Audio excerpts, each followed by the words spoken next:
the impact to your future decision? Okay, so I mean, I think we think that there was a big spike in imports, right? Very big, historically large, really, and to beat tariffs, and now that should actually reverse. So that it's the difference between it's exports minus imports. So and imports were huge, and so that it conveyed a very negative contribution to U.S. GDP, annual GDP in the first quarter, as we all know. So that could, in the second quarter, be reversed, so that we have an unusually large contribution to usually positive. That's very likely as imports drop sharply. You can also have very likely you'll have restatements of the first quarter. It'll turn out that consumer spending was higher. It'll turn out that inventories were higher, and so you'll see those data revised up.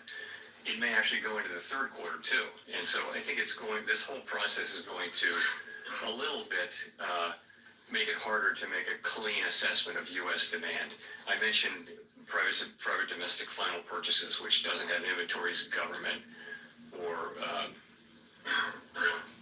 inventories government. Anyway, it's a cleaner read on private demand, but that too probably was flattered a little bit by strong demand for imports to beat tariffs. So that might overstate. It's a really good reading, 3% PDFP in the first quarter. That might actually overstate. So it's not really going to. I don't think it's going to affect our decisions. I will just say though that it's a little confusing. It's probably less confusing to us than it would be to the general public as we try to explain this. It's complicated, and GDP is sending a signal, PDFP is sending a signal. It's a little bit confusing, but I think we understand what's going on. It's not really going to change things for us.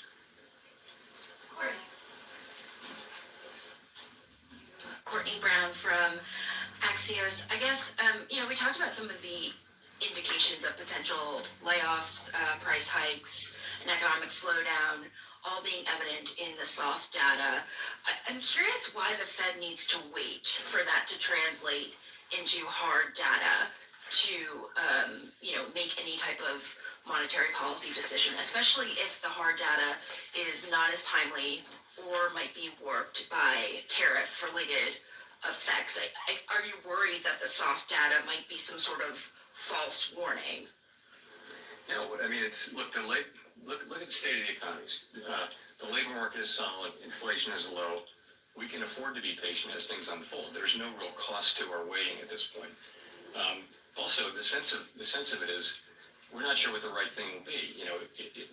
There should be some increase in inflation. There should be some increase in unemployment. Those call for different responses, and so until we know, potentially call for different responses. And so, until we know more, we have the ability to wait and see. And it seems to be a pretty clear decision. Everyone on the committee supported waiting, and so that's why we're waiting. Just a very quick follow-up. There was this sort of vibe session, if you will, where the sentiments expressed in soft data did not translate into the hard economic data. How are you thinking about that when interpreting some of the signs in the softer survey data?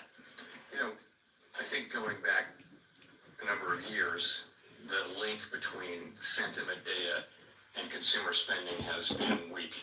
It's not been a strong link at all. On the other hand, we haven't had a move of this, speed and size. So it wouldn't be the case that we're looking at this and just completely dismissing it. But it's another reason to wait and see. You're right that we had a couple of years during the pandemic where people were saying were very downbeat surveys and going out and spending money.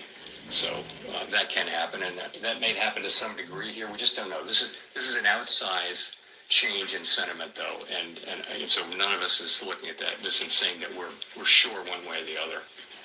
We're not. Matt. Thanks, Chair Powell. Matt Egan with CNN.